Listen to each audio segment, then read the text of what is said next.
చిత్తూరు జిల్లా వీకోట మండలం ఆంధ్రజ్యోతి విలేకరి జగన్మోహన్ రెడ్డి హత్య ఘటనపై తీవ్ర నిరసనలు వ్యక్తమయ్యాయి. ఆంధ్రప్రదేశ్ వర్కింగ్ జర్నలిస్ట్ ఫెడరేషన్ మరియు ఆంధ్రప్రదేశ్ బ్రాడ్కాస్టింగ్ అసోసియేషన్ ఆధ్వర్యంలో కలెక్టరేట్ కార్యాలయం వద్ద భారీ ఆందోళన చేపట్టారు. జగన్మోహన్ రెడ్డిని అత్యంత దారుణంగా హత్య చేసిన దోషులను కఠినంగా శిక్షించాలని జర్నలిస్టులు డిమాండ్ చేశారు.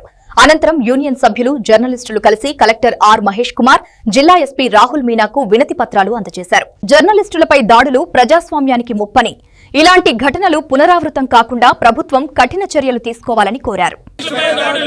జర్నలిస్టులపై దాడులను అరికట్టాలి. జర్నలిస్టులపై జరుగుతున్న దాడులను అరికట్టాలి. జర్నలిస్టులపై జరుగుతున్న దాడులను అరికట్టాలి. జర్నలిస్టులపై జరుగుతున్న దాడులను అరికట్టాలి. అరికట్టాలి. అరికట్టాలి. జర్నలిస్టులపై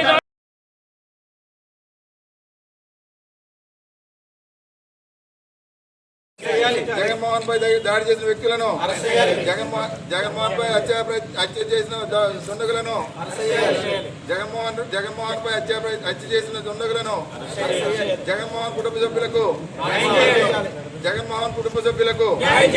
జగన్మోహన్ కుటుంబ సభ్యులకు అలాగే ప్రజాశక్తి విలేకరులకు, గాయపడిన విలేకరులకు.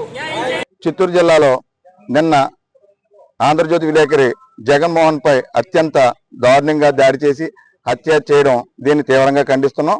అమలాపురంలో ఈ నిరసన వ్యక్తం చేస్తూ, హత్యాయత్నం పైన నిరసన వ్యక్తం చేస్తూ డాక్టర్ బిఆర్ అంబేద్కర్ కోనసీమ జిల్లా కలెక్టర్ వారికి ఈ బుధవారం నాడు వినతిపత్రం అందజేశాం.